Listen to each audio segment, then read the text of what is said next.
নমস্কার বন্ধুরা, ডলি রন্ধনশালায় সবাইকে স্বাগত। আর আজকে তোমাদের সাথে শেয়ার করব চাল কুমড়োর দারুণ একটা রেসিপি। এই রেসিপিটা দিয়ে গরম গরম ভাতের সাথে যেমন খেতে ভালো লাগে, তেমনই কিন্তু লুচি, পরোটা বা রুটির সাথেও খেতে ভীষণই ভালো লাগে।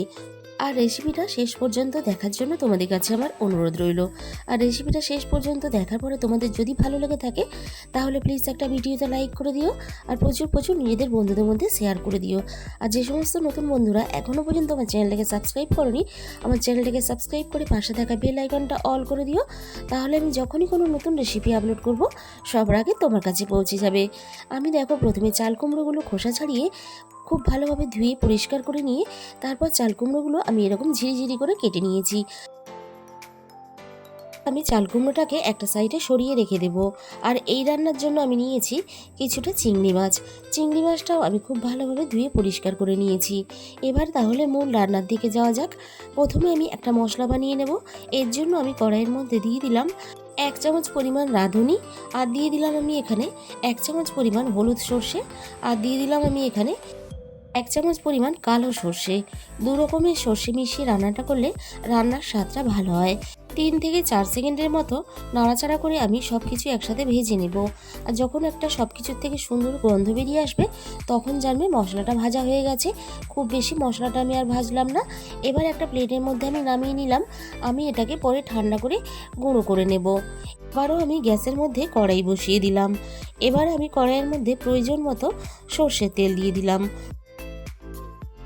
সর্ষের তেলটা আমি প্রথমে খুব ভালোভাবে গরম করে নেব, কারণ সর্ষের তেল খুব ভালোভাবে প্রথমে গরম করে নিলে তাহলে চিংড়িগুলো ভাজতে সুবিধা হবে।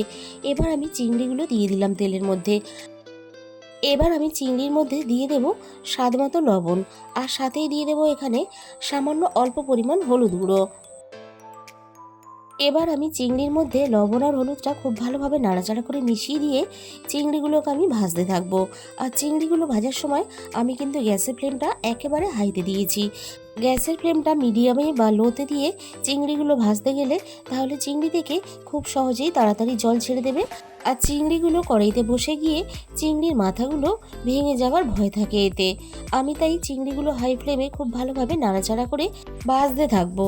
আর হাই ফ্লেমে চিংড়িগুলো ভাজলে তাহলে চিংড়িগুলো কড়াই বসে গিয়ে ভেঙে যাওয়ার ভয় কম থাকে। চিংড়িগুলো ভাজা আমার রেডি হয়ে গেছে। খুব বেশি আবার চিংড়ি ভাজলে তাহলে শক্ত রাবারের মতন হয়ে যাবে, তাই আমি আর চিংড়িগুলো খুব বেশি ভাজবো না। এবার আমি কড়াই থেকে সমস্ত চিংড়িগুলো তুলে নেব। ভাজা চিংড়িগুলো কড়াই থেকে তুলে নেওয়ার পরে আমি ওই চিংড়ির তেলের মধ্যেই আরও কিছুটা পরিমাণ তেল দিয়ে দিলাম। তেল গরম হয়ে গেছে। এবার আমি তেলের মধ্যে ফোড়নে দিয়ে দেব অল্প একটু 5 ফোড়ন। সাথেই আমি এখানে দিয়ে দেব একটা শুকনো লঙ্কা কুচি, আর দিয়ে দেব এখানে একটা তেজপাতা কুচি। 3 থেকে 4 সেকেন্ডের মতো নাড়াচাড়া করে আমি ফোড়নটা ভেজে নেব। ফোড়ন থেকে সুন্দর একটা মিষ্টি গন্ধ বেরিয়ে আসতে শুরু করে দিয়েছে। এবার আমি এই তেলের মধ্যে দিয়ে দেব অল্প একটু থেতো করা আদা, আর ঝালের জন্য থেতো করা একটা কাঁচা লঙ্কা। আর সাথেই আমি এখানে অল্প একটু কোরানো নারকেল দিয়ে দিলাম। আর রান্নাতে যেহেতু আমি চিংড়ি ব্যবহার করব, তাই অল্প একটু নারকেল কুড়ে দিলে রান্নার স্বাদটা আরও একটু বেশি ভালো হয়। তবে হাতের কাছে যদি নারকেল থাকে দেবে, না হলে স্কিপ করে যাবে। নারকেল ছাড়াও বাকি মশলা দিয়ে রান্নাটা করলে তাতেও কিন্তু রান্নার স্বাদের কোনো খুব বেশি পরিবর্তন হয় না। আদা আর নারকেলের কাঁচা গন্ধটা চলে যাওয়া পর্যন্ত আমি আদা নারকেলটা ভেজে নিয়ে এবার আমি কেটে রাখা সমস্ত চাল কুমড়োগুলো দিয়ে দিলাম। আর আমি কিন্তু এই রান্নাতে কোনো রকম আলুর ব্যবহার করব না, কিন্তু তোমরা চাইলে অল্প পরিমাণ একটু আলু ব্যবহার করতে পারো। চাল কুমড়োটা সব কিছুর সাথে নাড়াচাড়া করে মিশিয়ে আমি চাল কুমড়োটাকে 5 মিনিটের মতন একটু ভেজে নেব। এবার আমি চাল কুমড়োর মধ্যে স্বাদ মতো লবণ দিয়ে দেব। আবারও আমি লবণ দেওয়ার পরে চাল কুমড়োটাকে নাড়াচাড়া করে এভাবে আরও একটু ভেজে নেব। এতে চাল কুমড়োটা আরও অনেকটা বেশ নরম হয়ে আসবে। চাল কুমড়োটা আরও একটু নরম হওয়ার জন্য আমি এখানে 5 মিনিটের জন্য ঢাকা দিয়ে দেব। 5 মিনিট পরে আমি আবারও ঢাকাটা খুলে নেব কড়াই থেকে। চাল কুমড়ো থেকে অল্প অল্প করে জল ছাড়তে শুরু করে দিয়েছে। আর চাল কুমড়োটা আগে থেকে বেশ আরও অনেকটা নরম হয়ে গেছে। এবারে আমি চাল কুমড়োর মধ্যে একে একে মশলা দেব। এবার আমি চাল কুমড়োর মধ্যে একে একে গুঁড়ো মশলাগুলো দিতে থাকবো। প্রথমে আমি এখানে দিয়ে দিলাম 1 চামচ পরিমাণ হলুদ গুঁড়ো, আর দিয়ে দিলাম আমি এখানে 1 চামচ পরিমাণ জিরে গুঁড়ো। আমি এখানে কোনো রকম ধনে গুঁড়ো ব্যবহার করলাম না, তবে তোমরা চাইলে এখানে অল্প একটু ধনে গুঁড়োরও ব্যবহার করতে পারো। এবার আমি চাল কুমড়োর সাথে মশলাটা ভালোভাবে নাড়াচাড়া করে মিশিয়ে নিয়ে চাল কুমড়োর সাথে মশলাটা খুব ভালোভাবে কষিয়ে নেব। আর বন্ধুরা, এখন কিন্তু বাজারে প্রচুর পরিমাণে চাল কুমড়ো পাওয়া যায়।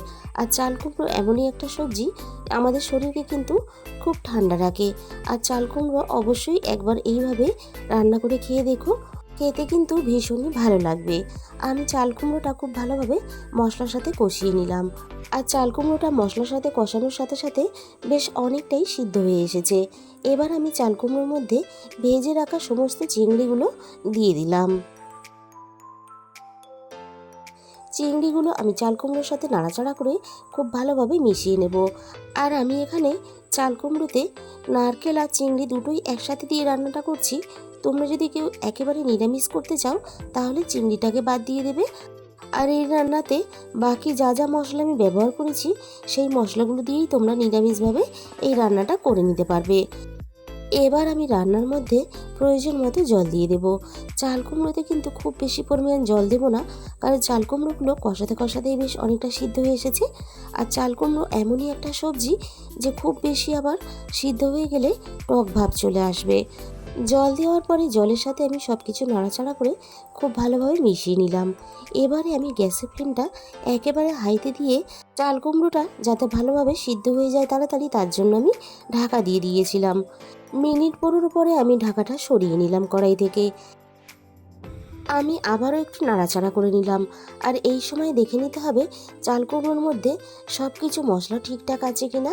চাল কুমড়ো আমার এখানে খুব ভালোভাবে সিদ্ধ হয়ে গেছে। এবার আমি চাল কুমড়োর মধ্যে স্বাদ মতো চিনি দিয়ে দেবো। আর চিনিটা এই রান্নাতে অবশ্যই ব্যবহার করবে, তবেই কিন্তু স্বাদের ব্যালেন্সটা ঠিকঠাক থাকবে। চাল কুমড়ো যেহেতু খুব ভালোভাবে সিদ্ধ হয়ে গেছে, তাই গ্যাসের ফ্লেমটা একেবারে লোতে দিয়ে আমি রান্নাটা করতে থাকবো। সিদ্ধ হওয়ার পরে খুব বেশি ফুটিয়ে রান্নাটা করলে তাহলে কিন্তু চাল কুমড়োর মধ্যে টক ভাব চলে আসবে। চিনিটা আমি খুব ভালোভাবে মিশিয়ে দিয়েছি। যে ভাজা মশলাটা আমি প্রথমেই ভেজে রেডি করে নিয়েছিলাম, সেই ভাজা মশলাটা আমি রান্নার মধ্যে গুঁড়ো করে দিয়ে দিলাম। আর সর্ষের সাথে রাঁধুনি ভেজে এভাবে রান্নাতে দিলে রান্নার ফ্লেভারটা দারুণ আসে। কোনো রকম বাটাবাটির ঝামেলা ছাড়াই চাল কুমড়োর একটা দারুণ টেস্টি রেসিপি তোমরা খুব সহজেই বানিয়ে নিতে পারবে। আমি গ্যাসের ফ্লেমটা পুরোপুরি বন্ধ করে দিলাম। তাহলে বন্ধুরা, আমাদের রেডি হয়ে গেল দারুণ স্বাদের চাল কুমড়োর রেসিপি। তোমাদের মূল্যবান সময় দিয়ে আমার এই রেসিপিটা শেষ পর্যন্ত দেখার জন্য তোমাদের সবাইকে অসংখ্য ধন্যবাদ। আজকে তাহলে এই পর্যন্ত।